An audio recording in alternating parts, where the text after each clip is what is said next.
দেখতে পাচ্ছেন চৌগাছা কাঠবিলা মাঝামাঝি আমাদের মামাতো ভাই আকের আলী গরু বেচে আসার সময় এই প্রতারক চক্র তিনজনা মিলে তাই মুখে গ্যাস মেরে টাকা নিয়ে দৌড় মেরেছে দুইজন, আর একজন ধরা পড়ে তাকে আমরা কাঠবিলা থেকে আমাদের জামাত অফিসে নিয়ে আসছি। এখানে তার সুষ্ঠু এখানে তদন্তভাবে বিচার হবে, প্রশাসন আসবে, আমরা তারপরে মীমাংসা অফিসে টাকা দেবে, এরপরে কিন্তু বিদায় হবে সে।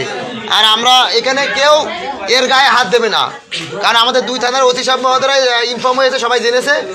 তাকে শান্তিপূর্ণভাবে আমরা এটা সমাধান হবে, সে টাকা দেবে চলে যাবে, তার লোকজন আসছে।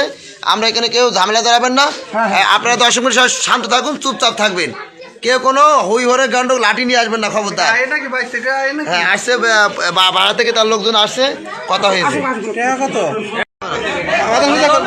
আপনারা দেখতে পাচ্ছেন চৌগাছা কাঠবিলা মাঝামাঝি আমাদের মামাতো ভাই আকের আলী গরু বেচে আসার সময় এই প্রতারক চক্র তিনজনা মিলে তাই মুখে গ্যাস মেরে টাকা নিয়ে দৌড় মেরেছে দুইজন, আর একজন ধরা পড়ে তাকে আমরা কাঠবিলা থেকে আমাদের জামাত অফিসে নিয়ে আসছি। এখানে তার সুষ্ঠু এখানে তদন্তভাবে বিচার হবে, প্রশাসন আসবে, আমরা তারপরে মীমাংসা অফিসে টাকা দেবে, এরপরে কিন্তু বিদায় হবে সে। আর আমরা এখানে কেউ এর গায়ে হাত দেবে না, কারণ আমাদের দুই থানার অতি সাহেব মহোদয় ইনফর্ম হয়েছে, সবাই জেনেছে। তাকে শান্তিপূর্ণভাবে আমরা এটা সমাধান হবে, সে টাকা দেবে চলে যাবে, তার লোকজন আসছে। আমরা এখানে কেউ ঝামেলা দাঁড়াবেন না। আপনারা দর্শক মিনিট শান্ত থাকুন, চুপচাপ থাকবেন, কেউ কোনো হই হরে গন্ডক লাঠি নিয়ে আসবেন না, খবরদার। হ্যাঁ আসছে, ভাড়া থেকে তার লোকজন আসছে, কথা হয়েছে।